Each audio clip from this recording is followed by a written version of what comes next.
सर्वांचं स्वागत आहे। आज आपण 9वा अध्याय शिकणार आहोत, राजगुह्य योग। तर आता प्रथम मंगलाचरण। हरे कृष्ण। ओम अज्ञानतिमिरान्धस्य ज्ञानाञ्जनशलाकया चक्षुरुन्मीलितं येन तस्मै श्री गुरवे नमः। श्री चैतन्य मनोभीष्टं स्थापितं येन भूतले स्वयं रूप गदामह्यं ददाति स्वपदान्तिकं।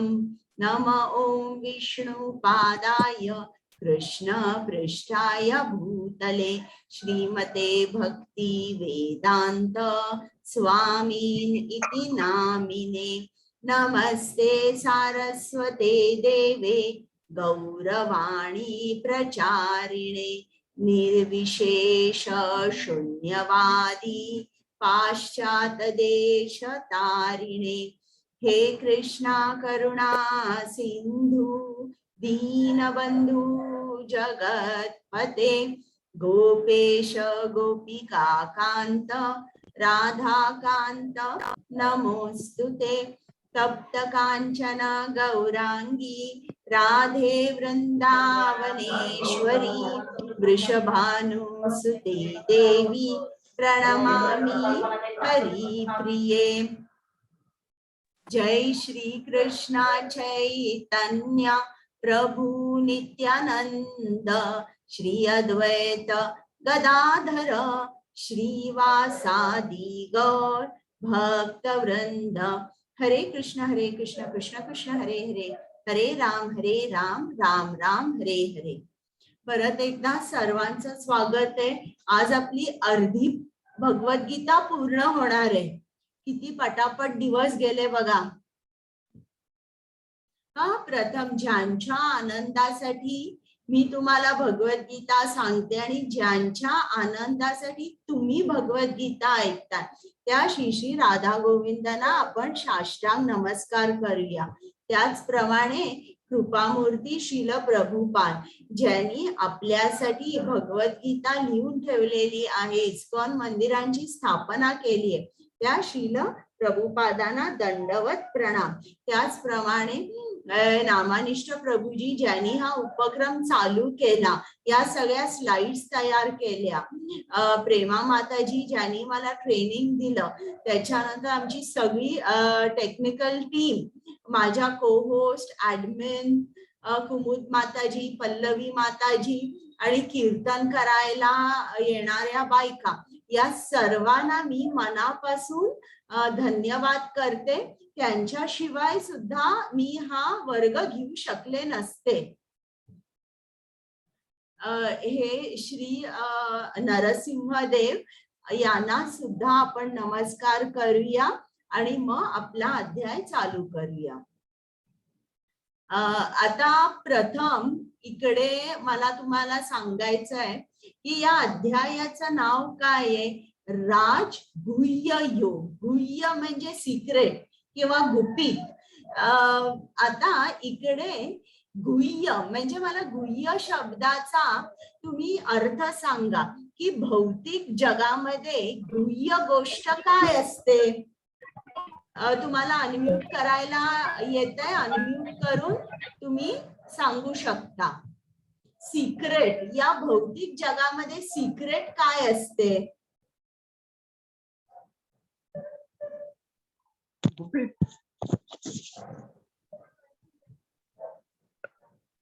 सांगा बरं। गुपित आपलं काय असतं गुपित या भौतिक जगात?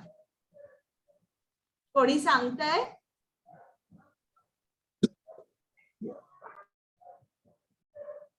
बरं चला मी सांगते। आता समजा जर काही पॉलिटिशियन्स असतील, ते दाखवतात की ते काही पैसे नाही करत, पण त्यांचे मोठे स्कॅम्स असतात।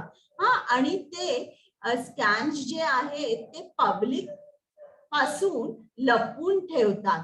ते गुह्य ठेवतात, ती सिक्रेट ठेवतात, कारण त्यांचा एक चेहरा ते पब्लिक समोर ठेवतात, पण ते असतात काहीतरी वेगळेच. किंवा ऍक्टर्स ऍक्ट्रेसेस बॉलिवूडमध्ये बघा, त्यांचे खूप अफेअर्स असतात, लग्न असतं एका बरोबर, राहत असतात दुसऱ्या बरोबर. मग ते असं पब्लिक समोर असं दाखवतात की मी माझ्या फॅमिली बरोबर राहतोय, पण त्यांचे इतर अफेअर्स असतात, हे ते गुपित ठेवतात. तर हे झालं आपल्या भौतिक जगातलं गुपित. म्हणजे गुपित म्हणजे ज्यांनी आपली लाज जाणार आहे अशा गोष्टी आपण इतरांना सांगत नाही आणि ते आपण गुपित ठेवतो. आता इकडे आपण आध्यात्मिक जगामधलं गुपित म्हणजे काय आहे? आध्यात्मिक जगातलं गुपित म्हणजे आत्मसाक्षात्कार करून घेणे. तर आता आपण ऐकूया की कृष्ण आपल्याला कुठलं गुह्य ज्ञान सांगणार आहे. हरे कृष्ण पल्लवी माताजी. हरे कृष्ण माताजी. परस्पर भगवान म्हणाले, माझ्या प्रिय अर्जुना, तू माझा कधीही मत्सर करत नाहीस, म्हणून मी तुला हे परम गुप्त ज्ञान देईन, जे जाणून तू भौतिक अस्तित्वाच्या दुःखापासून मुक्त होशील. हरे कृष्ण. आता बघा, इकडे कृष्ण अर्जुनाला सांगतोय की मी तुला हे अत्यंत गोपनीय ज्ञान का देत आहे? कारण कृष्णाला अर्जुनामधला एक गुण खूप आवडतो, तो कधीही मत्सर करत नाही. बरं का? मत्सर म्हणजे काय?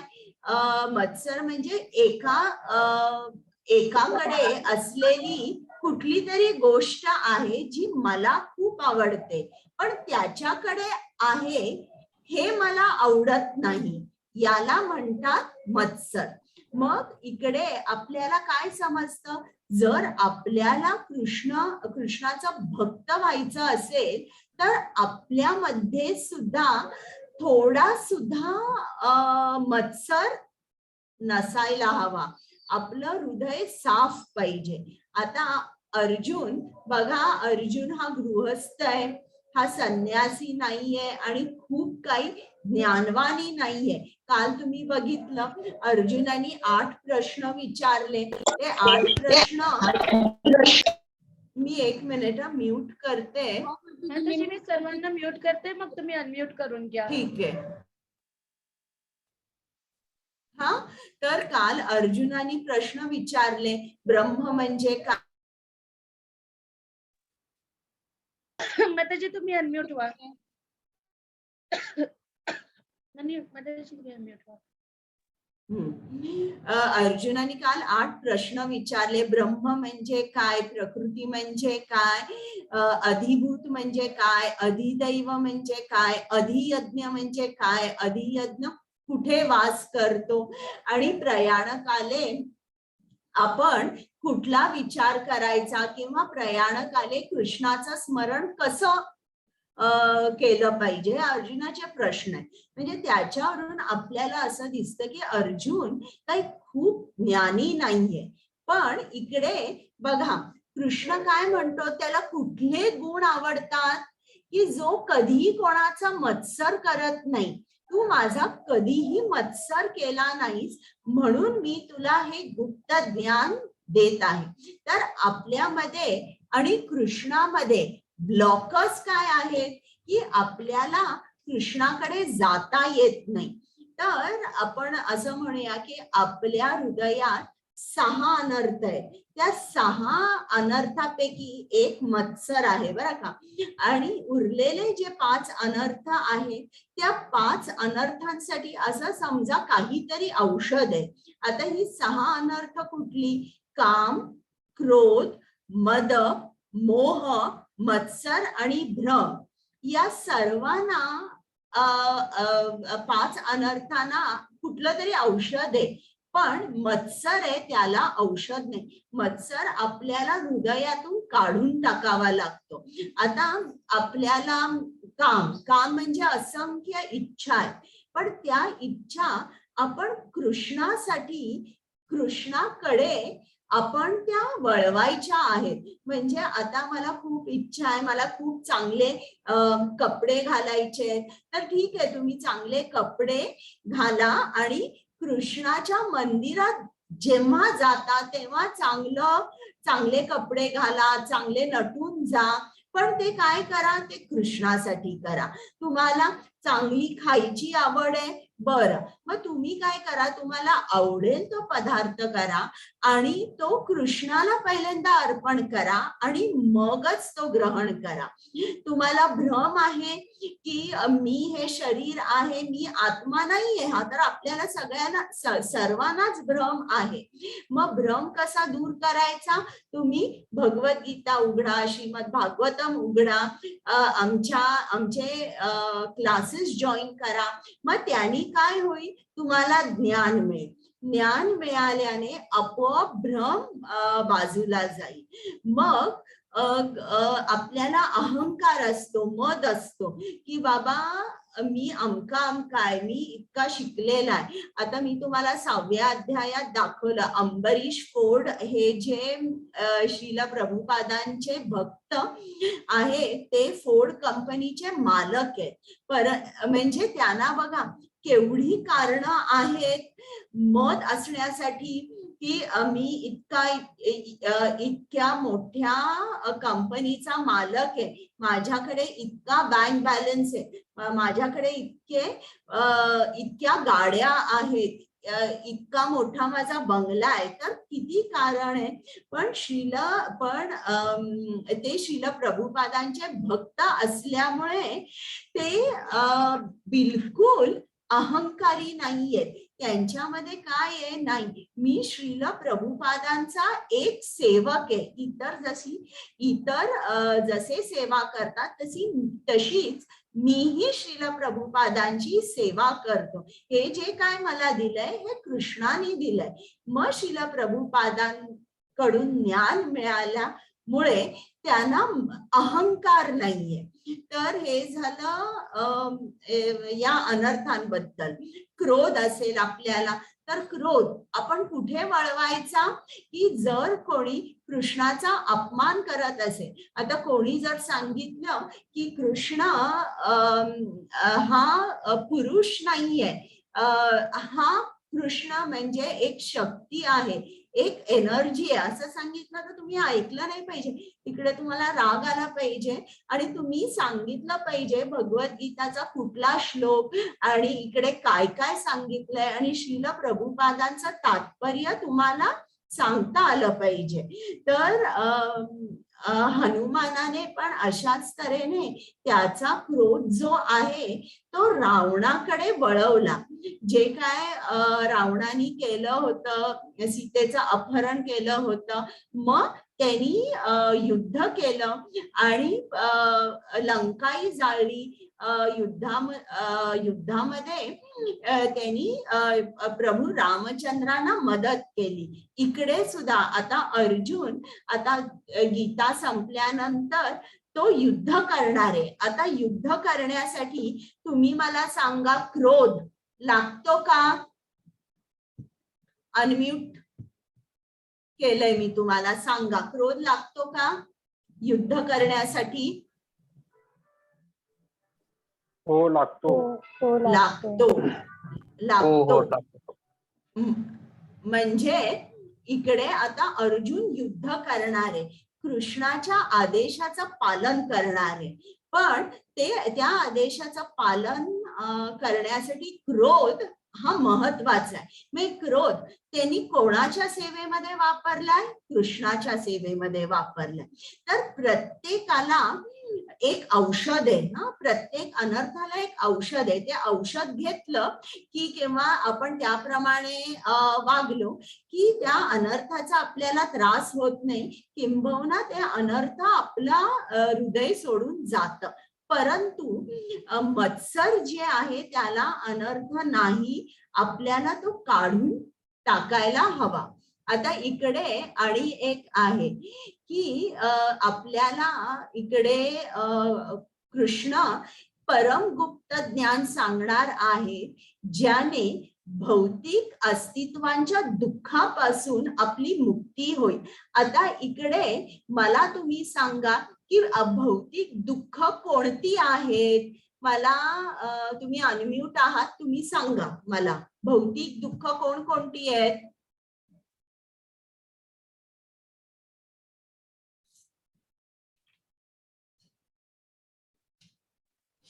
कोण सांगतंय? घनश्याम प्रभूजी काय? अन्न वस्त्र निवारा यासाठी जे आपण प्रयत्न करतो त्यापासून जे मिळवण्यासाठी करतो म्हणजे प्रयत्न करतो त्यापासून दुःख तयार होत नाही. बरोबर. आणि कोण सांगणार आहे? शैलेंद्र प्रभूजी. ज्या गोष्टीतून आपण अपेक्षा करतो आणि अपेक्षांचा जेव्हा भंग होतो किंवा अपेक्षाची पूर्ती होत नाही, बरोबर आहे. तेव्हा जे काही होतं त्यालाच भौतिक दुःख. बरोबर. इतरांना आणि काही वेगळं सांगायचं आहे का?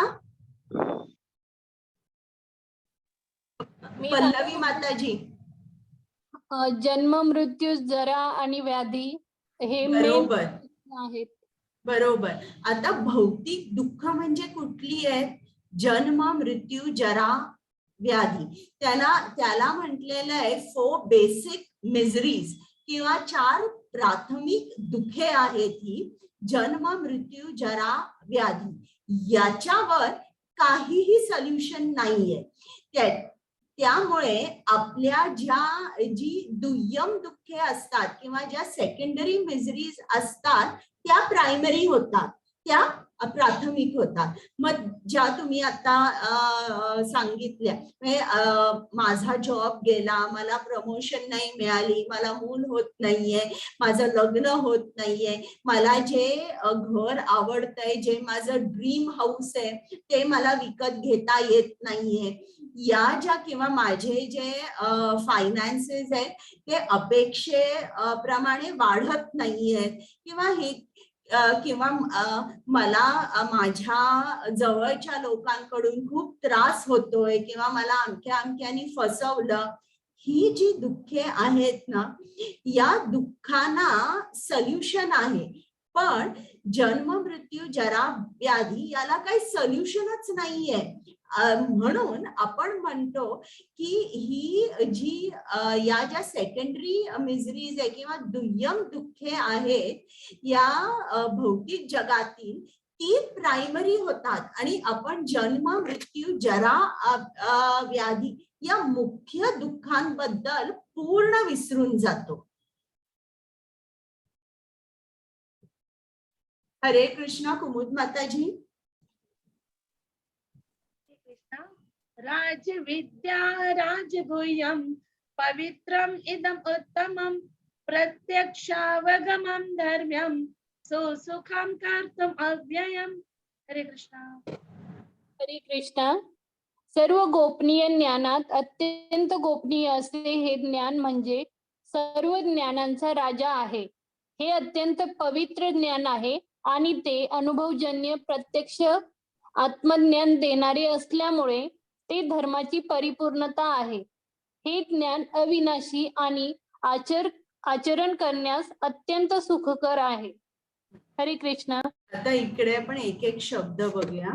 इकडे कृष्णाने सांगितलंय हे जे आत्म्याचं ज्ञान आहे ते ज्ञान कसं आहे? त्याच ज्ञानाला राजविद्या म्हटलंय, राजगुह्य म्हटलंय, पवित्र म्हटलेलं आहे आणि ते आचरण्यासाठी अतिशय सुलभ आहे. तर एक एक शब्द बघूया. याला राजविद्या का म्हटलंय?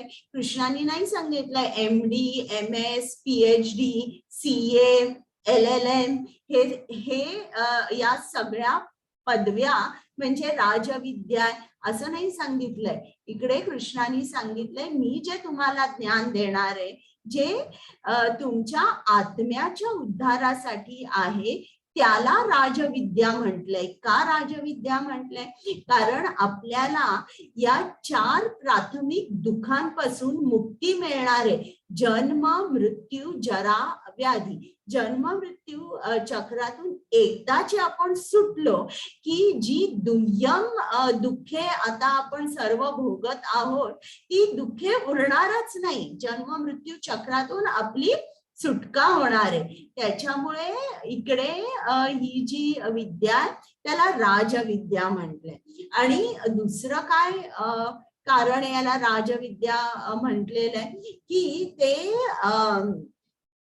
शाश्वत आहे. हा म्हणजे ही जी विद्या आहे ही आता समजा जर एखादा मुलगा इंजिनिअरिंगला गेला, इंजिनिअरिंगची ऍडमिशन त्यांनी घेतली, 1 वर्ष केलं आणि मग काही कारणामुळे तो ड्रॉपआउट झाला आणि 4-5 वर्ष तो करू शकला नाही आणि परत त्या कॉलेजमध्ये आला, तर ते कॉलेज त्याला सेकंड इयरला ऍडमिशन देईल का इंजिनिअरिंगच्या? सांगा बरं मला.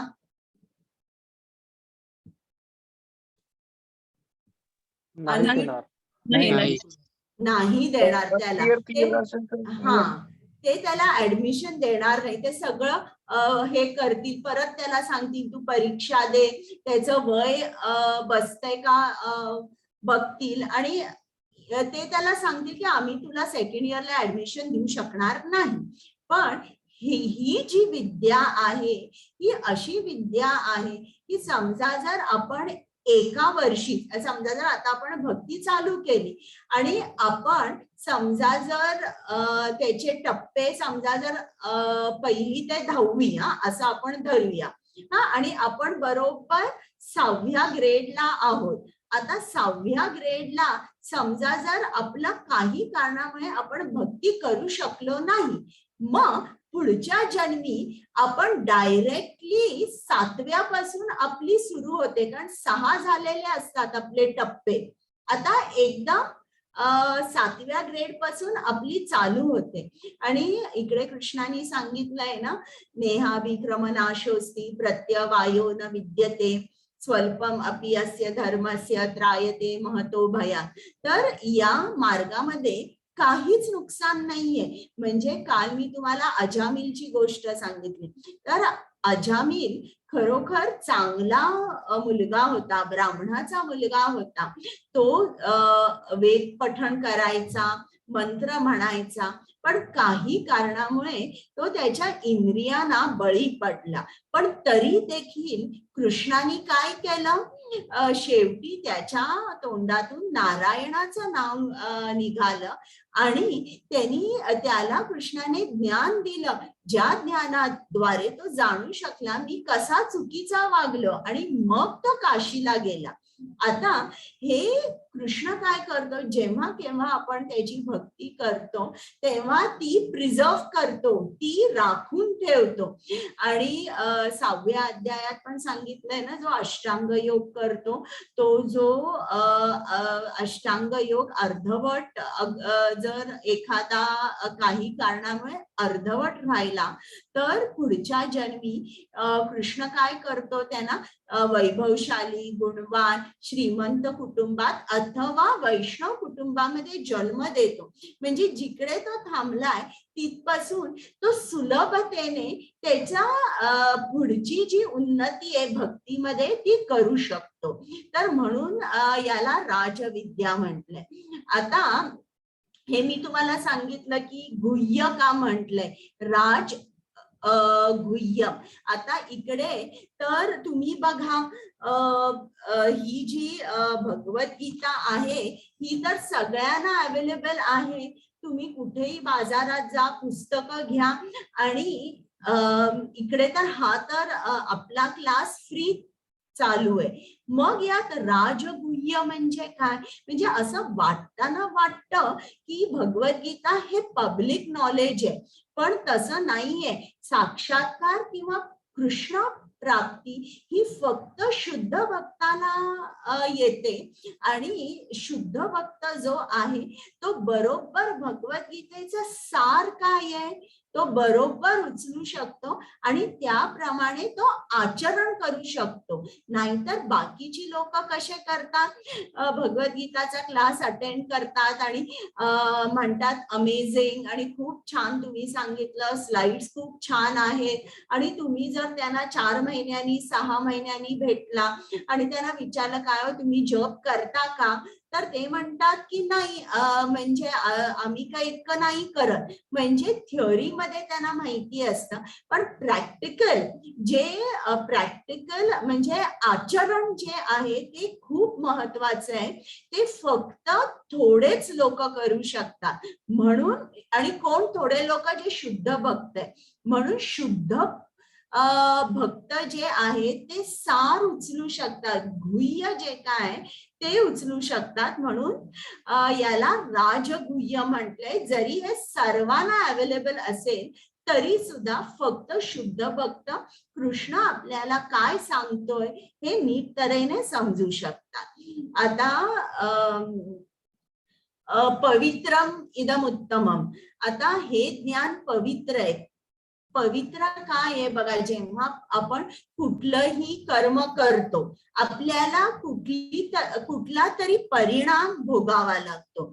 आता चांगलं कर्म केलं तर आपल्याला काहीतरी चांगलंच फळ मिळणार आहे. पण जर आपण चांगली कर्म केली नाही तर आपल्याला पापांची प्रतिक्रिया जी आहे, पापांचे परिणाम जे आहेत ते भोगावे लागतात.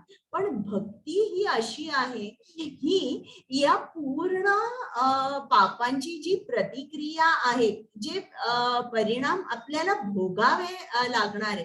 जर शुद्ध भक्तीने तुम्ही जप केला तर कृष्ण या सर्व पापांचे जे परिणाम आहे तो जाळून टाकतो. म्हणून या ज्ञानाला पवित्र म्हटलेलं आहे. आणि इकडे सुसुखम म्हटलेलं आहे. सुखम म्हणजे काय, की हे आचरण्यासाठी अतिशय सोपं आहे. आता इकडे आपल्याला आज कृष्ण सांगणार आहे त्याची भक्ती जेव्हा आपण करतो तेव्हा त्याला काय अपेक्षित आहे हे आपल्याला सांगणार आहे. आणि तुम्ही पण म्हणाल की हे खूप सोपं आहे, आणि सोपं असल्यामुळे आपण त्याचं आचरण करू शकतो. आता कृष्ण आपल्याला असं नाहीये, एकच मार्ग नाहीये आपण की आपण आता इकडे श्रील प्रभुपादांनी सांगितलंय की तुम्ही जप करा, हे कलियुगाचं प्रिस्क्रिप्शन आहे. पण श्रीमद भागवतम मध्ये त्यांनी 9 तऱ्हेनी तुम्हाला कृष्ण प्राप्ती होऊ शकते.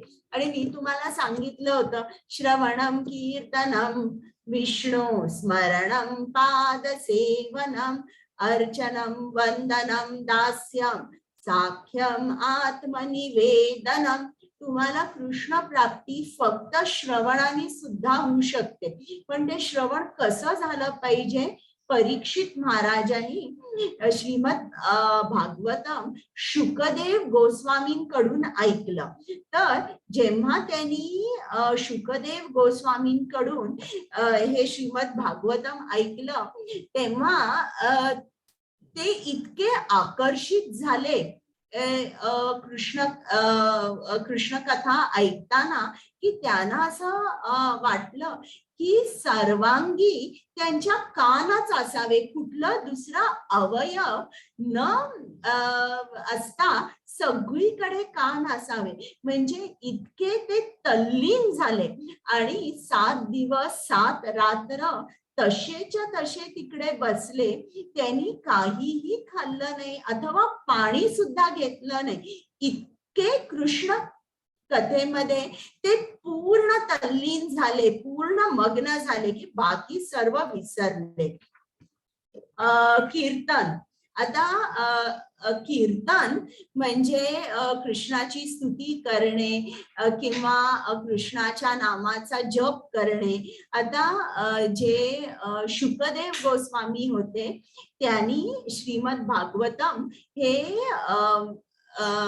परीक्षित महाराजांना सांगितलं आणि तेही कीर्तन करत असताना ते सुद्धा त्याच्यामध्ये टोटली ऍब्सॉर्ब झाले आणि ते सुद्धा 7 दिवस 7 रात्र तिकडेच बसले, ते सुद्धा उठले नाही कुठे. तर अशा तऱ्हेने आपण कीर्तन केलं, आपल्याला कृष्ण प्राप्ती होऊ शकते. फक्त स्मरणम सुद्धा तुम्ही केलं तरी सुद्धा तुम्हाला कृष्ण प्राप्ती होऊ शकते. आता स्मरणम कोणी केलं? प्रल्हाद महाराजांनी केलं.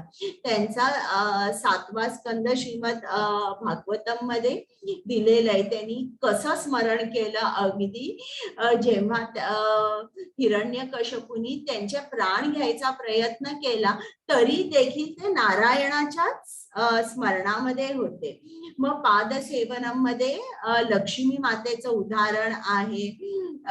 अर्चनम मध्ये महाराज पृथू, वंदनम मध्ये ध्रुव महाराज, दास्यम मध्ये तुम्ही मला सांगा कोण आहे? हनुमान.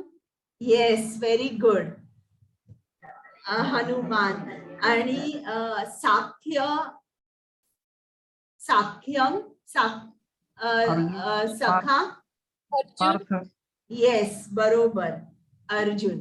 तर असे विविध मार्ग आहेत. आणि असं नाही की फक्त आपल्याला जपच केला पाहिजे, श्रवणाने सुद्धा कृष्ण प्राप्ती होऊ शकते. पण ते कसं झालं पाहिजे? परीक्षित महाराजांसारखं. मग श्रील प्रभुपादांनी सांगितलंय या युगामध्ये श्रवणम, कीर्तनम, स्मरणम या 3 गोष्टी अतिशय सोप्या आहेत आणि या 3 गोष्टी जरूर कराव्या. मग तुम्ही श्रवण, तुमच्या कानाने फक्त कृष्ण कथा ऐका. रोज आमच्या इकडे मँगलोर मध्ये सकाळी श्रीमद भागवतमचा क्लास असतो. मी नंतर कुमुद माताजींना सांगते आपल्या टेम्पल लिंक फॉरवर्ड करायला. तर तो ऐका तुम्ही. 8 वाजता नामानिष्ठ प्रभूजी इंग्लिश मध्ये क्लास घेतात आणि तोच भागवतमचा क्लास दुपारी 3 वाजता सुद्धा हिंदी मध्ये असतो. तर श्रवणम, कीर्तनम म्हणजे काय? श्रील प्रभुपादांनी आपल्याला जप करायला सांगितलंय, जप करायचा. स्मरणम म्हणजे एकसारखं आपण आपलं काम करत असताना सुद्धा आपण आठवण काढायची की कृष्णा, मी हे काम जे काय करतोय, तू मला याची शक्ती दिलीयस, तू मला बुद्धी दिलीयस, म्हणून मी हे काम करू शकतो. हरे कृष्णा. पल्लवी माताजी. हरे कृष्ण माताजी. हे परंतप अर्जुना, ज्यांची या भक्ती मार्गावर श्रद्धा नाही त्यांना माझी प्राप्ती होऊ शकत नाही. म्हणून या भौतिक जगतामध्ये जन्म मृत्यूच्या मार्गावर त्यांचे पुनरागमन होते. हरे कृष्ण. आता जरा थांबा, इकडे एक चेक पॉइंट आहे की ही राजविद्या आहे. ही अतिशय सुलभ रीतीने आपण याचं आचरण करू शकतो.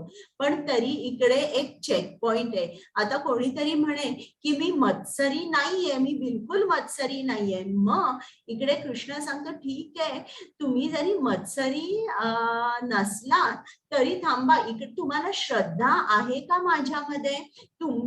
जर तुमच्यामध्ये श्रद्धा बिलकुल नाहीये तर तुम्हाला माझी प्राप्ती होऊ शकत नाही. तुमची जर श्रद्धा नसेल तर तुम्ही जन्म मृत्यू या चक्रामध्ये अडकून या भौतिक जगात राहणार.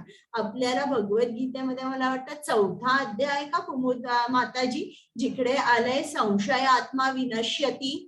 म्हणजे आपण थोडा जरी संशय घेतला, संशय आपण केला तर आपली जी श्रद्धा आहे ना, थोडी बहुत जी श्रद्धा आहे ती पूर्ण श्रद्धा निघून जाते. आपल्याला प्रश्न असणं, शंका असणं हे योग्य आहे, पण आपण आपल्या शंकेचं निरसन केलं पाहिजे.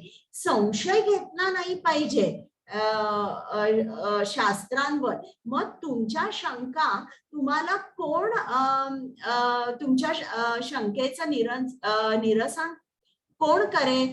तर जे प्रगत भक्त आहेत किंवा जे प्रामाणिक आध्यात्मिक गुरु आहेत त्यांना तुम्ही विचारा.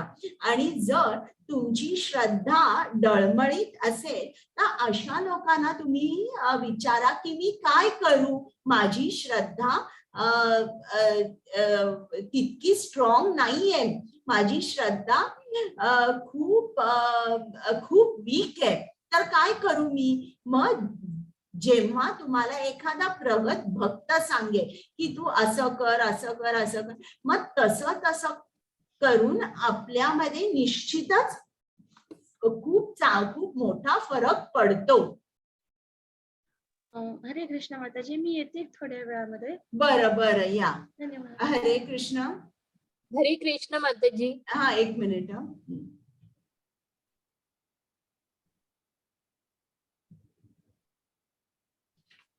9.4 ना माताजी.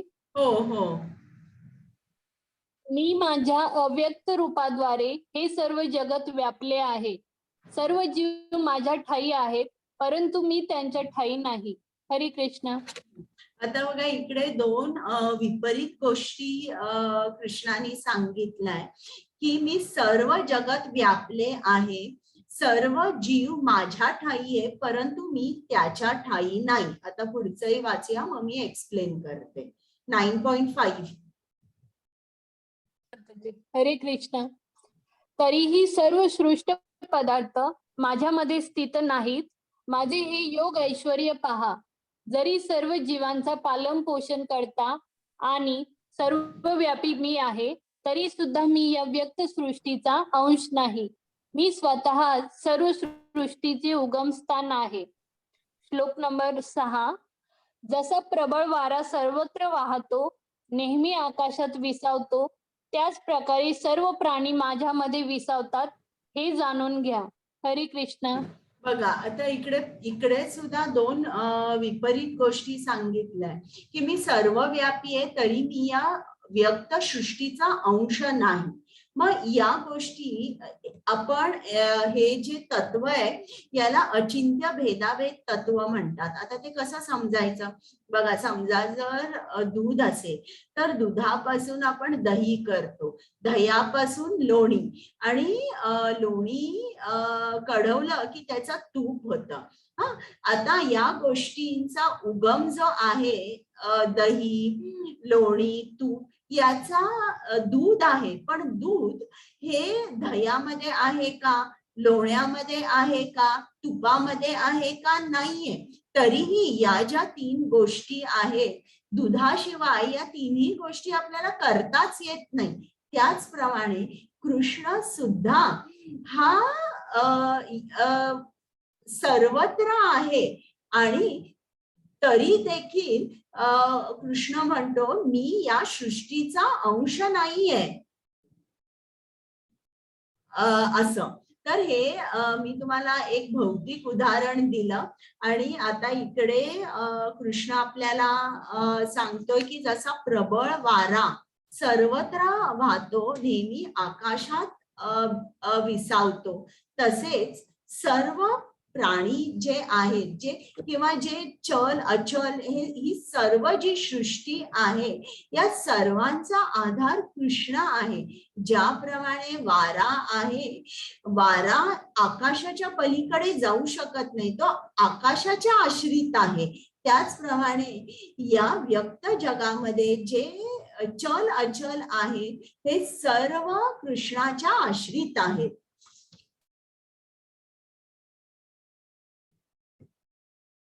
हरे कृष्ण. हरे कृष्ण माताजी. श्लोक नंबर 8. संपूर्ण भौतिक सृष्टी नाही झालं. हरे कृष्ण. संपूर्ण भौतिक सृष्टी माझ्या अधीन आहे. माझ्या इच्छेनेच ती पुन्हा पुन्हा व्यक्त होते आणि माझ्या इच्छेनेच तिचा शेवटी प्रलय होतो. श्लोक नंबर 9. हे धनंजया, ही सर्व कर्मे मला बद्ध करू शकत नाहीत. तटस्थाप्रमाणे मी या सर्व भौतिक कर्मापासून अनासक्त असतो. हरे कृष्ण. बघा, इकडे काय सांगितलंय, संपूर्ण भौतिक सृष्टी माझ्या अधीन आहे, माझ्याच इच्छेने ती पुन्हा पुन्हा व्यक्त होते आणि माझ्याच इच्छेने तिचा प्रलय होतो. म्हणजे आपल्याला काय समजतं की कृष्णाला सृष्टी निर्माण करण्यासाठी काही मोठं काम करावं लागत नाही. कृष्ण फक्त इच्छा करतो आणि ही पूर्ण सृष्टी व्यक्त होते. आणि त्याचप्रमाणे कृष्ण आपल्याला सांगतो की आपण आता कृष्ण परमात्मा म्हणून आपल्या हृदयामध्ये स्थित आहे आणि आपण जी काय कर्म करतो आपल्या कर्मामुळे कृष्ण कधीच बद्ध होत नाही. जरी तो आपल्या हृदयात आहे तरी कृष्ण कसा असतो, उपदृष्ट अनुमंता, म्हणजे तो फक्त एक साक्षी म्हणून असतो आणि तो सगळं बघत असतो. तर आता बघा आपण काय काय गोपनीय गोष्टी शिकलो. पहिली गोष्ट आपण काय शिकलो की कृष्णाला मत्सर बिलकुल आवडत नाही. म्हणजे जर आपण मत्सरी असलो तर आपण भक्तीमध्ये पुढे जाऊ शकत नाही. बरेच जण मला विचारतात, आम्ही इतका जप करतो पण आम्हाला आमचे काही प्रॉब्लेम्स आहेत किंवा जे काय ते सुटत नाही. पण तुम्ही जो जप करता तो शुद्ध भावाने करता का? तुम्हाला दुसऱ्यांबद्दल मत्सर आहे का? हे पूर्ण जे काय कृष्णाने सांगितलंय, जर आपल्यामध्ये ते गुण असतील तर आपल्याला पहिली गोष्ट ऍक्सेप्ट करायला पाहिजे की हे गुण माझ्यामध्ये आहे आणि त्या गुणांचं निर्मूलन केलं पाहिजे, ते काढून टाकले पाहिजे. म्हणून आपल्या हृदयातून ते काढून टाकले पाहिजेत, कारण आपल्याला कृष्णाकडे जायचंय. मग दुसरं गुह्य गोष्ट जी कृष्णाने सांगितले की तुम्ही शंका घेऊ नका, तुम्ही माझ्यावर श्रद्धा ठेवा. आणि जो शंका करतो त्या आत्म्याचा नाश होतो, तो कुठेच पुढे जाऊ शकत नाही, या भौतिक जगामध्येच तो अडकून राहतो. बरं, आता तिसरी गोपनीय गोष्ट कृष्णाने सांगितले की मी तुमच्या हृदयामध्ये स्थित आहे. पण मी कसा स्थित आहे? मी फक्त साक्षी आहे, तटस्थाप्रमाणे तो आपल्या हृदयामध्ये स्थित आहे. म्हणजे कृष्ण फक्त बघतोय आपण काय काय करतोय, तो आपल्या इच्छांमध्ये इंटरफिअर करत नाही. ही गोपनीय गोष्ट आहे. हरे कृष्ण. हरे कृष्ण माताजी.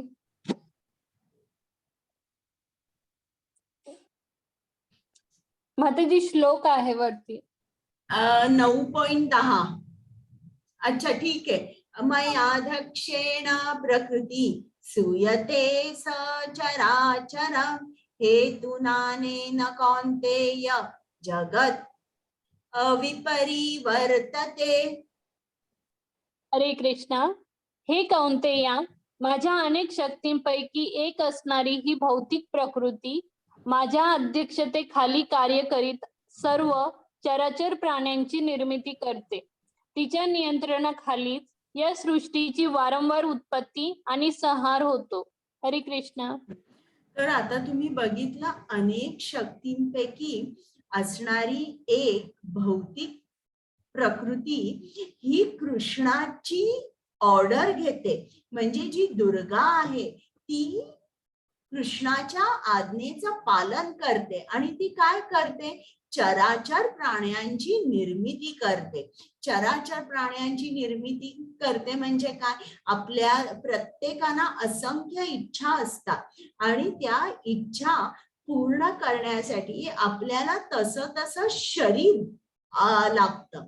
मग ही भौतिक प्रकृती जणू काय एक टेलर असल्यासारखी आहे. आपण कसं मॉलमध्ये जातो किंवा टेलरकडे जातो, आपल्या फिटिंगचा आपण ड्रेस घेतो, त्याचप्रमाणे आपल्या इच्छेला बी फिटिंग आपल्याला शरीर मिळतं.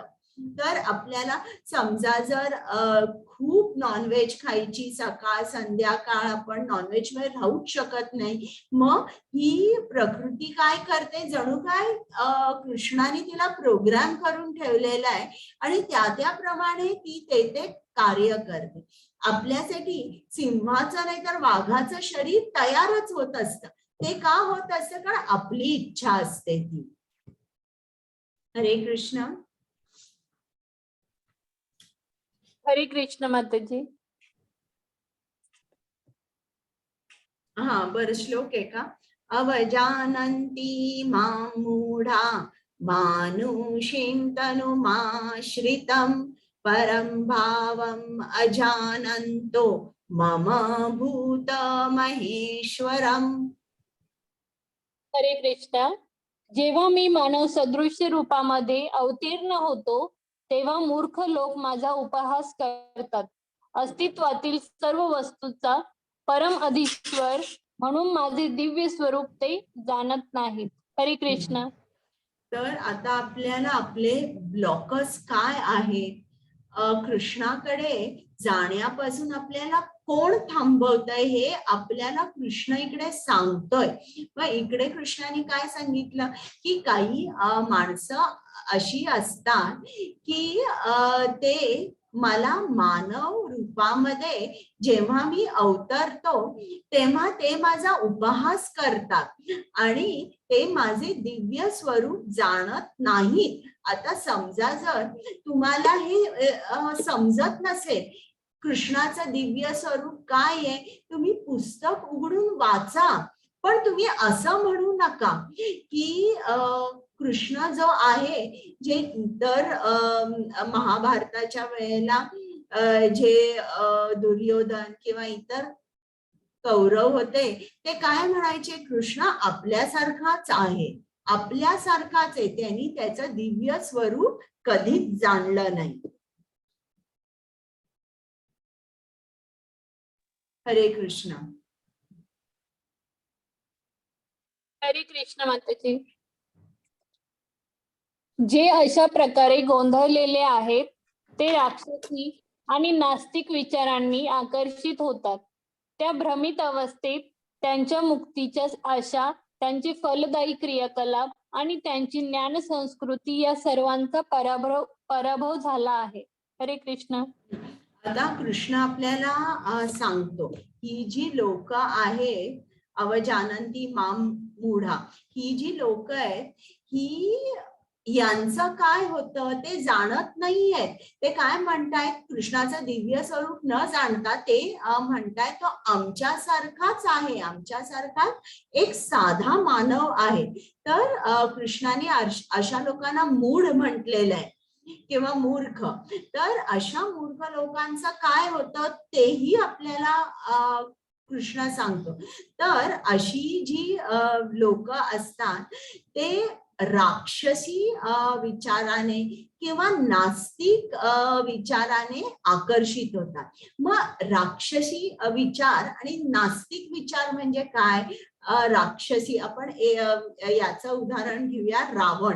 रावणनी खूप मोठा तप केला होता आणि तो शिवाचा मोठा भक्त होता. पण हे सगळ्या करण्यापाठचा उद्देश काय होता? मला देवापेक्षा बलवान व्हायचंय, मला देवाचं सर्व राज्य हिरावून घ्यायचंय आणि मला स्वर्गापर्यंत एक शिडी बांधायची, एक स्टेअरकेस करायची. तर हा त्याचा उद्देश होता त्याच्या तपाच्या पाठीमागे. तर असा जो उद्देश असतो त्याला राक्षसी उद्देश आपण म्हणतो, किंवा असे जे विचार करतात मला देवापेक्षा सुद्धा अधिक बलवान व्हायचंय, मला देवाचं सर्व राज्य हिरावून घ्यायचंय, हे आसुरी विचार आहेत. आता नास्तिक विचार म्हणजे काय? जे खूप मोठे शिकलेले असतात, मोठमोठे सायंटिस्ट असतात, रिसर्च करणारे असतात, डॉक्टर्स असतात, ते काय म्हणतात की सर्व जे काय आहे ते सायन्स आहे, प्रत्येक गोष्टीला आम्ही सायन्सचं एक्सप्लेनेशन देऊ शकतो. पण ही जी लोक आहे, कृष्ण सांगतोय की अशा लोकांचा पराभव होणार आहे. They are marching towards the defeat, म्हणजे ते त्यांचा निश्चितच पराभव होणार आहे, या लोकात पण परलोकात पण. तर आपण जेव्हा आपल्या जीवनाकडे बघतो, शास्त्रीय दृष्टिकोनातून आपण बघितलं पाहिजे. जर आपल्याला भगवद्गीता वाचायला वेळ नाहीये, ऐकायला वेळ नाहीये, एक माळ सुद्धा जप करायला वेळ नाहीये, म्हणजे तुम्ही समजा तुमच्या जीवनाचा पराभव झालेला आहे. आता आपल्याला कृष्ण सांगणारे महात्मा कोण आहे बरं का. महात्मानस्तु मां पार्थ दैवीं प्रकृतिम आश्रिताः भजन्ति अनन्य मनसो ज्ञात्वा भूतादिम अव्ययम्. हरे कृष्ण. हे पार्थ, मोहित न झालेले महात्मे जन दैवी प्रकृतीच्या आश्रयाखाली असतात.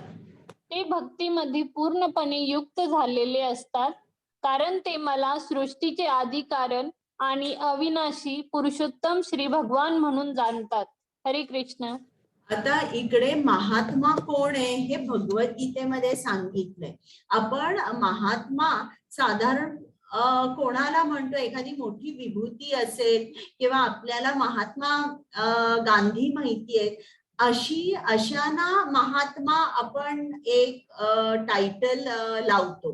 पण इकडे आपल्याला भगवद्गीतेमध्ये समजतं की महात्मा कोण आहे, की ज्यांनी कृष्णाला जाणलेला आहे, जो भ्रमित नाहीये, तर आणि ज्यांनी दैवी प्रकृतीचा आश्रय घेतलेला आहे, जे भक्तीमध्ये पूर्णपणे युक्त आहेत आणि जे पूर्ण ओळखून आहेत की कृष्ण कोण आहे, की कृष्ण सृष्टीचा आदी कारण आहे, अविनाशी पुरुषोत्तम भगवान आहे, हे जे जाणतात त्यांना आपण म्हणतो महात्मा म्हणतो.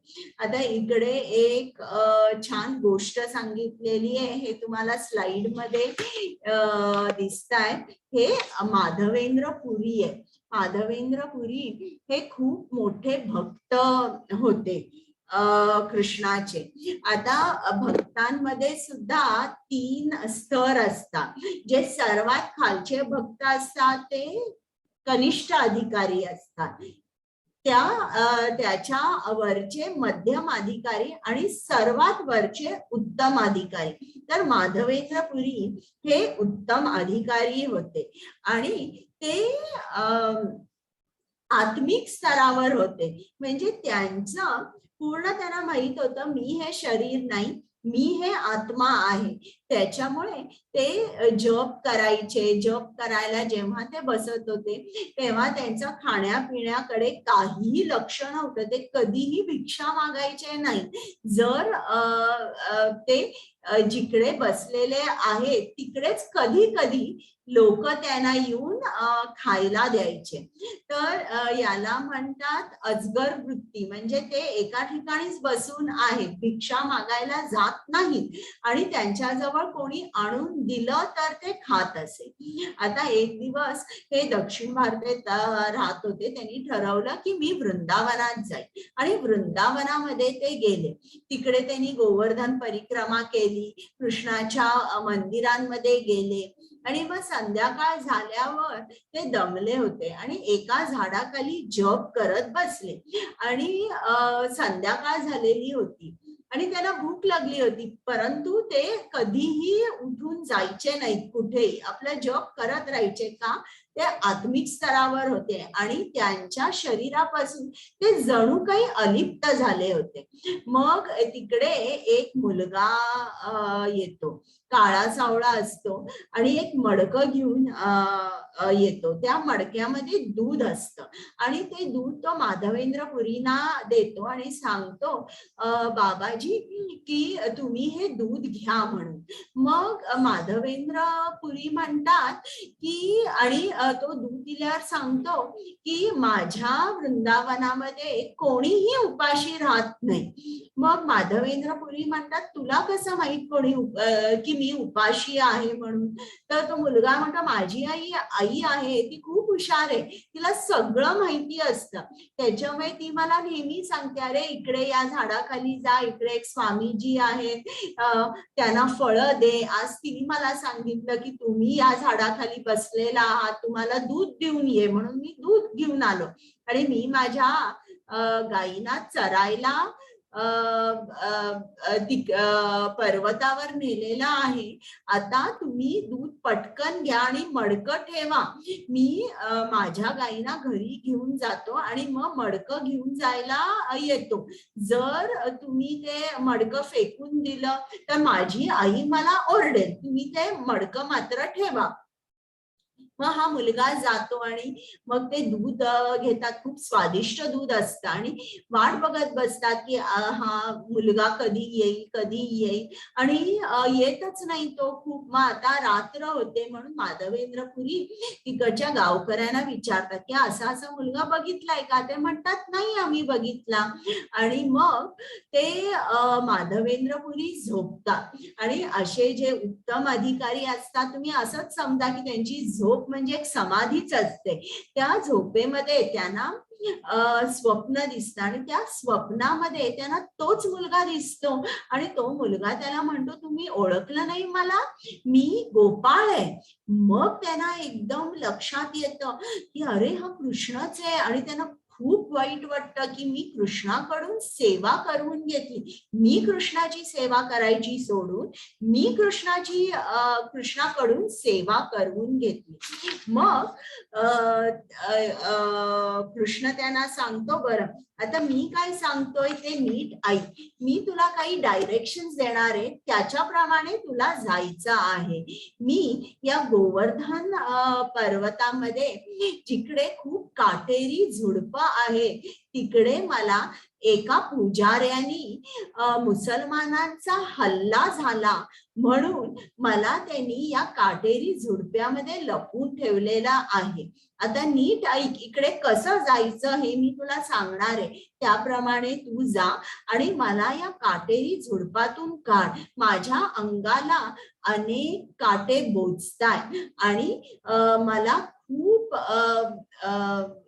गरमीचा खूप त्रास होतोय. मी खूप भुकेला आहे, मला जेवण पण हवंय आणि माझ्या अंगाचा दाह झालेला आहे, म्हणून तू माझ्यासाठी चंदन आण आणि माझ्या पूर्ण अंगाला चंदनाचा लेप लाव. आणि हे झाल्यावर ते एकदम खाडकन उठतात आणि ते रडायला लागतात की मी कृष्णाकडून सेवा करून घेतली, अरे मी किती वाईट आहे, मी किती वाईट आहे. मग असं आता रात्र असते आणि ते वाट बघत बसतात की सकाळ कधी होईल. मग थोड्या वेळाने पहाट होते आणि त्यांना काही गावकरी दिसतात. मग ते गावकऱ्यांना सांगतात मला असं स्वप्न पडलं, तुम्ही याल का माझ्या बरोबर? मग ते गावकरी हो म्हणतात आणि अशा काही जणांना घेऊन ते गोवर्धन पर्वतावर कृष्णाने दिलेल्या डायरेक्शन प्रमाणे तिकडे पोहोचतात आणि खरोखर त्यांना कृष्णाची खूप सुंदर मूर्ती दिसते. मग ते त्या मूर्ती ला स्नान अभिषेक करतात आणि सर्व गावकऱ्यांना जेवायला बोलवतात, मोठं ते भोग लावतात आणि सर्व गावकऱ्यांना जेवायला बोलवतात, कृष्णाला चंदन लावतात.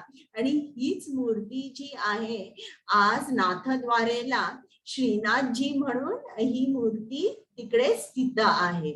तर हे जे माधवेंद्रपुरी किंवा असे जे कृष्णाचे भक्त असतात त्यांना आपण महात्मा म्हणतो. कुमुद माताजी.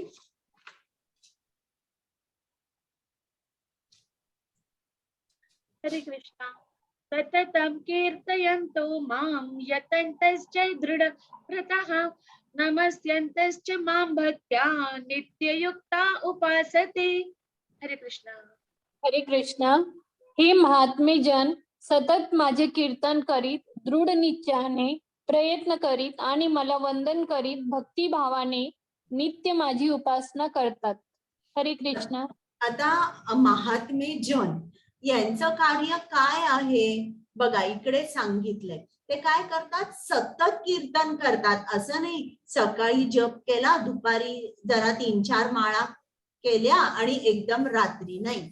सततम कीर्तयंतो माम, सतत कीर्तन करतात. दृढ निश्चयाने प्रयत्न करतात. कोणता प्रयत्न करतात?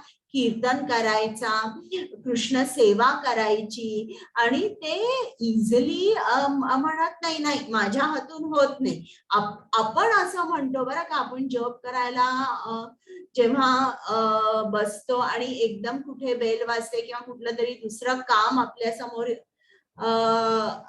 एकदम काम आपल्या समोर आपल्या लक्षात येतं, हे काम मला करायचं, आपण काय करतो? इमिजिएटली आपण जॉब बाजूला ठेवतो आपला आणि ते काम करतो. पण हे महात्मे जन तसं नाही, दृढ निश्चयाने प्रयत्न करतात कृष्ण प्राप्तीसाठी. कृष्णाला सतत वंदन करतात आणि भक्ती भावनेने नित्य कृष्णाची उपासना करतात. हे बघितलं इकडे श्रील प्रभुपाद हे सगळे बाकीचे अमेरिकन किंवा युरोपियन आहेत, त्यांच्यावर संकीर्तन करतायत. हरे कृष्ण कुमुद माताजी.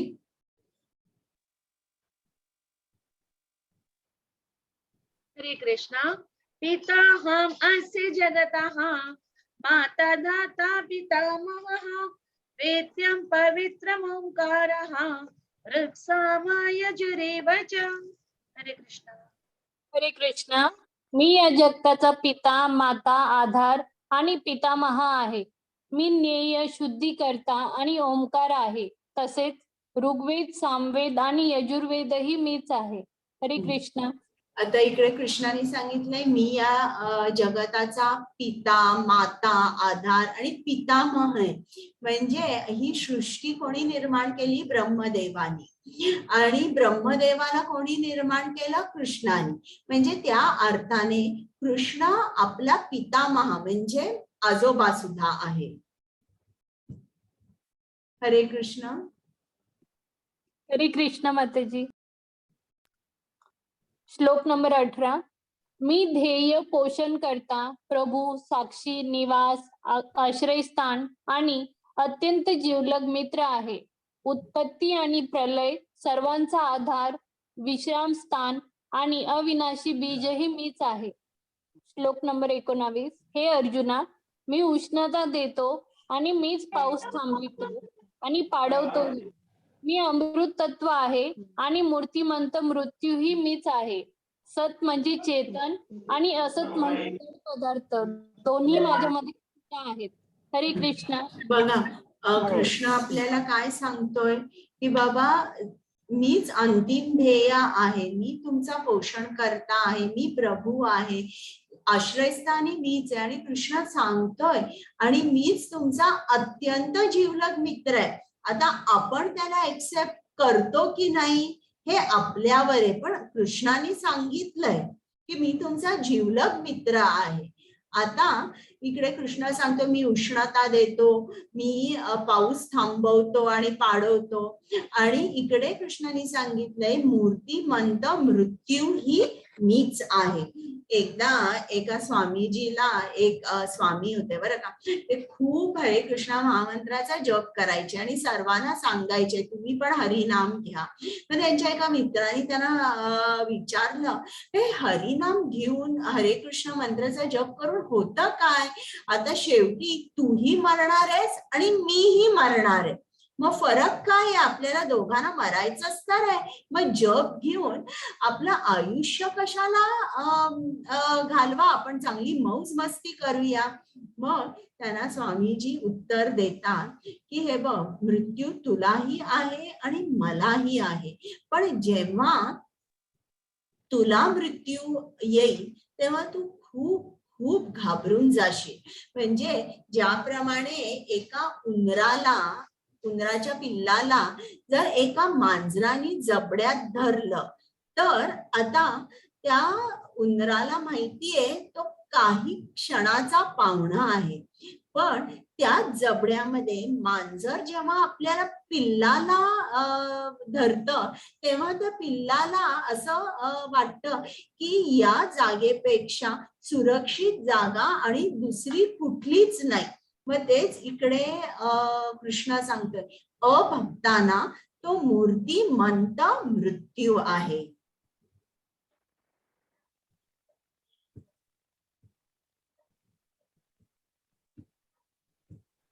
हरे कृष्ण माताजी. श्लोक नंबर 20. वेदाध्ययन करणारे आणि सोमरसाचे पान करणारे स्वर्ग लोकाची प्राप्ती करीत अप्रत्यक्षपणे माझेच पूजन करतात. असे पाप कर्मापासून शुद्ध झालेले लोक इंद्राच्या पुण्य लोकामध्ये जन्म घेतात आणि त्या ठिकाणी ते देवाप्रमाणे दिव्य भोग उपभोगतात. श्लोक नंबर 21. याप्रमाणे स्वर्ग लोकातील अमर्यादित विषय सुखांचा भोग घेऊन पुण्य कर्म क्षीण झाल्यावर ते पुन्हा या मृत्यू लोकात परत येतात. म्हणजे जेव्हा आपण वेदांचं पालन करतो, एक लाईन त्यात दिलेलं आहे की तुम्ही अमक कर्म केल्यावर तुम्हाला अमक स्थान मिळेल. तर जेव्हा आपण खूप दान करतो, गरीब लोकांची सेवा करतो, रुग्णांची सेवा करतो, मग असं जेव्हा खूप पुण्य साठवतो, तेव्हा आपल्याला स्वर्गलोकाची प्राप्ती होते, म्हणजे आपलं प्रमोशन होतं. पण जेव्हा आपण स्वर्गलोकात गेल्यावर आपलं जेव्हा क्रेडिट कमी कमी कमी होतं, ते पुण्य कधीतरी संपतं. तिकडे आपण अनेक लाखो वर्षाचा आनंद उपभोगल्यावर ते जे पुण्य आहे ते संपतं. मग ते पुण्य कर्म क्षीण झाल्यावर परत आपण या मृत्यू लोकामध्ये जन्म घेतो. म्हणजे थोडक्यात आपण जन्म मृत्यूच्या चक्रात अडकून राहतो. हरे कृष्ण. हरे कृष्णा. अनन्याश्चिन्तयन्तो मां ये जना पर्युपासते तेषां नित्यभियुक्तानां योगक्षेमं वहाम्यहम्. हरे कृष्णा. हरे कृष्ण.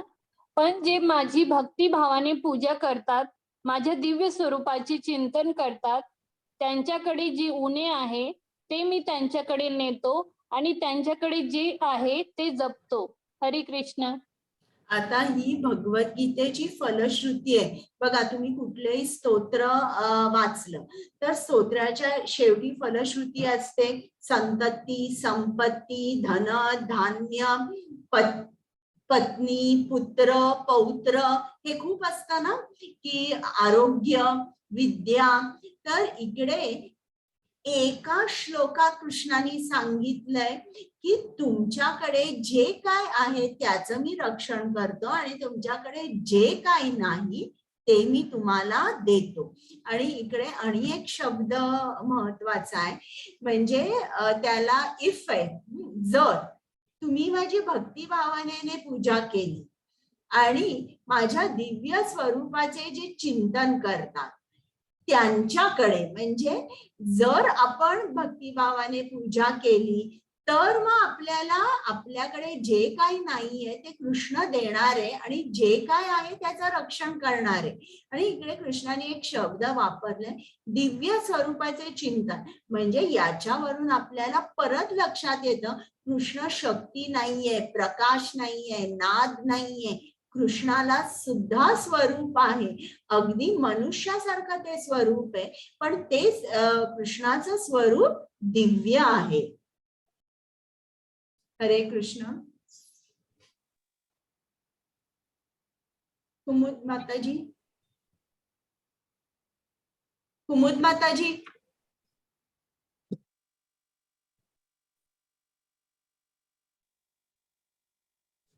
हरे कृष्णा. येऽप्यन्य देवता भक्ता यजन्ते श्रद्धयान्विताः तेऽपि भक्ता तेऽपि मामेव कौन्तेय यजन्त्य विधिपूर्वकम्. हरे कृष्णा. हरे कृष्णा. ही कौंतेया, जे लोक कृष्ण इतर प्रभूजी. देवतांची भक्त आहेत आणि जे त्यांचेच श्रद्धेने पूजन करतात, ते वस्तुतः माझेच पूजन करतात, परंतु त्यांची ती आराधना चुकीच्या मार्गाने केलेली असते.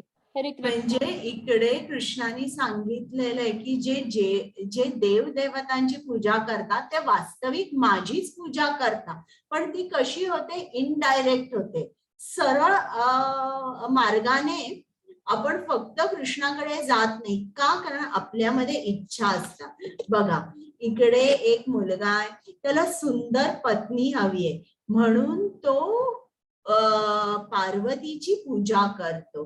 मग कोणाला चांगलं आरोग्य हवंय, मग ते सूर्यदेवाची पूजा करतात. कोणाला ज्ञान हवंय, मग ते सरस्वती देवीची पूजा करतात. तर ज्याप्रमाणे आपल्या इच्छा जर खूप असतील तर मग आपण कृष्णाकडे न जाता आपण देव देवतांकडे जातो आणि कृष्ण आपल्याला इकडे समजतं की ही आराधना चुकीच्या मार्गाने केलेली असते. हरे कृष्ण.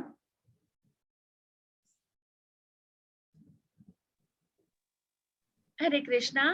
यान्ते देवव्रता देवान् पितृयान्ति पितृव्रताः भूतानि यान्ति भूतेज्या यान्ति मद्याजिनोऽपि माम्. हरे कृष्णा. हरे कृष्णा. जे देवतांची पूजा करतात ते देवतांमध्ये जन्म घेतील. जे भूत आणि आत्मा यांची पूजा करतात ते अशा प्राण्यांमध्ये जन्म घेतील.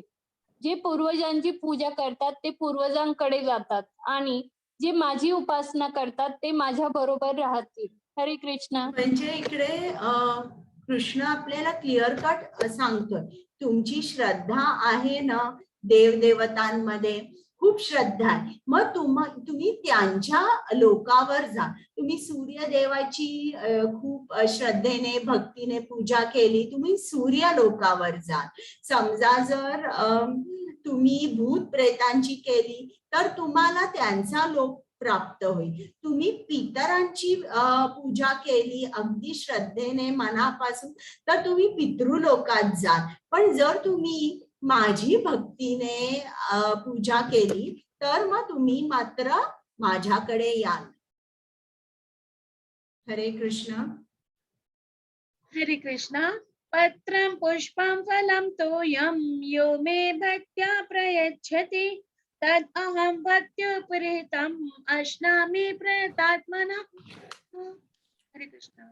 हरे कृष्णा. जर कोणी मला प्रेमाने आणि भक्तीने एखादे फळ, पान, फूल किंवा पाणी अर्पण केले तर मी ते स्वीकारेन. हरे कृष्णा. आता बघा, कृष्णाने आपल्याला सांगितलंय मी तुमचा अत्यंत जीवलग मित्र आहे. आता कृष्ण बघा, एखाद्या मित्राची सेवा करणं अवघड असतं का, किंवा आपल्याला जर कृष्णाची भक्ती करायची आहे तर अवघड आहे का? कृष्णाची काय मागणी आहे नीट ऐका. पत्रम पुष्पम फलम तोयम, हे तुम्ही जरी मला प्रेमाने अर्पण केलं मी ते स्वीकारेन. म्हणजे कृष्णाला काही मोठमोठ्या गोष्टी नकोय. कृष्ण म्हणतोय अगदी मला प्रेम आणि भक्ती पाहिजे. प्रेम भक्तीने जरी तुम्ही मला एखादे पान, फूल, फळ किंवा पाणी अर्पण केले तरी देखील मी ते प्रेमाने स्वीकारेन. आता महाभारत युद्ध व्हायच्या अगोदर दुर्योधनाने कृष्णाला एकदा जेवायला बोलवलं. पण कृष्ण दुर्योधनाकडे न जाता विदुराकडे गेला आणि विदुराच्या घरी गेला आणि तिकडे विदुर पत्नी होती. आणि तिला खूप आनंद झाला कृष्ण आलाय म्हणून. तिने कृष्णाचं स्वागत केलं, त्याला आसन दिलं बसायला आणि तिने कृष्णासाठी एक केळं आणलं खायला. आणि तिने काय केलं, त्या केळं जेव्हा सोललं तेव्हा ते फळ टाकलं आणि ते जे साल होतं ते ती कृष्णाला भरवत होती आणि ती इतकी आकर्षित झाली होती आणि इतकी प्रेमाने भावविभोर झाली होती आणि कृष्ण आपल्या घरी आलेला आहे तर तिला आनंदाने ती काय करत होती हेच तिच्या लक्षात येत नव्हतं आणि कृष्णाने सुद्धा तिला कुठेही इंटरप्ट केलं नाही. कृष्णाने म्हटलं नाही माताजी माताजी जरा थांबा बघा तुम्ही मला काय देताय. केळं तुम्ही फेकलं आणि तुम्ही मला केळ्याचा साल देताय असं कृष्णाने म्हटलं नाही. कृष्ण सुद्धा केळ्याचा साल खात होता आणि यालाच म्हणतात भावग्राही जनार्दन. म्हणजे कृष्ण काय खातोय केळीचा साल खातोय पण खरं तर तो भक्ताची भक्ती आणि भक्ताचं प्रेम खातोय.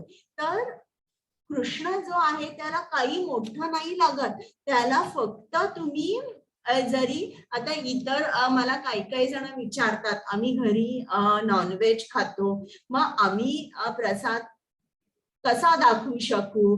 पण इकडे बघा कृष्णाने काय सांगितलंय पत्रम पुष्पम फलम तोयम. हे तर आपल्याला एक फूल अर्पण करता येतं तुळशीचं पान रोज अर्पण करता येतं फळ अर्पण करता येतं पाणी अर्पण करता येतं. म्हणजे यासाठी आपण कुठलीही एक्सक्यूज दिली नाही पाहिजे कुठली सबब सांगितली नाही पाहिजे की मला हे करता येणार नाही. आता 2-3 श्लोक आहेत. हरे कृष्ण. हरे कृष्णा. यत् करोषि यत् अश्नासि यत् जुहोषि ददासि यत् तपस्यसि कौन्तेय तत् कुरुष्व मदर्पणम्. हरे कृष्णा. हरे कृष्ण. हे कुंती पुत्र तू जे काही करतोस जे काही खातोस जे काही अर्पण करतोस आणि दान करतोस तसेच तू जे काही तपस्या करतो ते सर्व मला अर्पण म्हणून करावे. हरे कृष्ण. बघा इकडे आपल्याला लक्षात येतं की कृष्ण जणू काय आपली आई आहे. आई कशी मुलाला सांगतेस तू जे काय करतोस ते मला सांग तू जे काय खातोस माझ्या समोर खा. आणि इकडे त्याच वेळी कृष्ण सांगतो तुम्ही जे जे काय करता ना ते मला अर्पण करा आणि मगच तुम्ही इतरांना द्या. हे इकडे कृष्ण जणू काय आपली माता आहे असं सांगतोय. हरे कृष्ण. समोहम सर्वभूतेषु न मे द्वेष्योऽस्ति न प्रियः ये भजन्ति तु मां भक्त्या मयि ते तेषु चाप्यहम्. हरे कृष्णा. हरे कृष्ण. मी कोणाचा द्वेष करत नाही तसेच कोणाचा पक्षपातही करत नाही. सर्वजण मला सारखेच आहेत परंतु जो कोणी भक्तिभावाने माझी सेवा करतो तो माझा मित्र आहे माझ्या ठायी स्थित आहे आणि मी सुद्धा त्याचा मित्र आहे. हरे कृष्ण.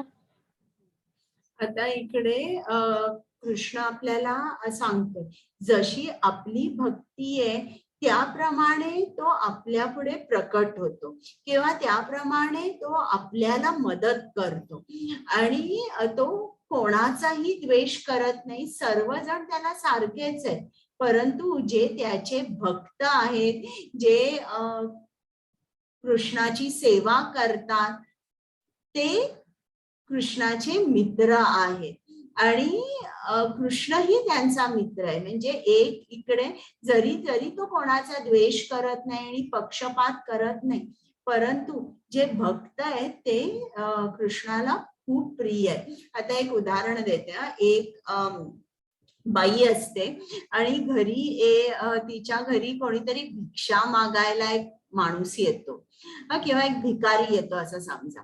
तर ती बाई काय करते फ्रीज मधलं उघडते आणि जे काही शिळं पाकळं आहे ते त्याला देते आणि थोड्या वेळाने तिचा मुलगा येतो आणि मुलगा म्हणतो आई आई मला खूप भूक लागली. मग ती विचार करते की खूप भूक लागली चला आता मी तुझ्यासाठी चांगले बटाटे वडे करीन किंवा शिरा करीन. म्हणजे त्या आईला मुलाबद्दल प्रेम असतं म्हणून ती त्याला ताजं करते. त्याचप्रमाणे कृष्णाचंही आहेत त्याला त्याचे भक्त खूप प्रिय आहेत. हरे कृष्ण. हरे कृष्णा. अपि चेत्सो दुराचारः भजते माम् अनन्यभाक् साधुरेव समन्तव्यः सम्यक् व्यवसितो हि सः. हरे कृष्णा. हरे कृष्णा. जरी एखाद्याने अत्यंत घृणास्पद कृत्य केली तरी तो भक्ती सेवेत गुंतला असेल तर तो योग्य स्थितीत आल्यामुळे त्याला संत मानले पाहिजे. हरे कृष्णा. म्हणजे आता मी तुम्हाला ती गोष्ट सांगितली हरिदास ठाकूर, ती लक्षात आहे का तुमच्या? तर त्यात ती जी वेश्या होती ती पुढे वैष्णवी झाली, मोठी संत झाली. मग अशा लोकांचं जो गतकाळ आहे, तिचं जे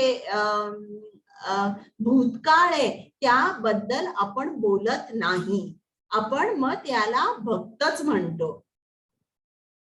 हरे कृष्ण. हरे कृष्णा. क्षिप्रं भवति धर्मात्मा शश्वशान्ति निगच्छति कौन्तेय प्रतिजानीहि न मे भक्ता प्रणश्यति. हरे कृष्णा. हरे कृष्णा. तो त्वरित नीतिमान बनतो आणि शाश्वत शांती प्राप्त करतो. हे कुंती पुत्र, माझ्या भक्ताचा कधीही नाश होत नाही. निर्भयी हो आणि ही घोषणा कर. हरे कृष्णा.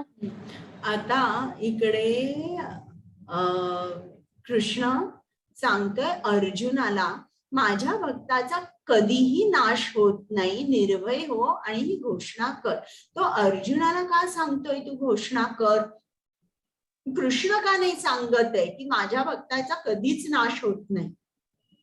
तर इकडे कृष्ण असा विचार करतो की जर मी सांगितलं तर कदाचित मी ऐकणार नाही.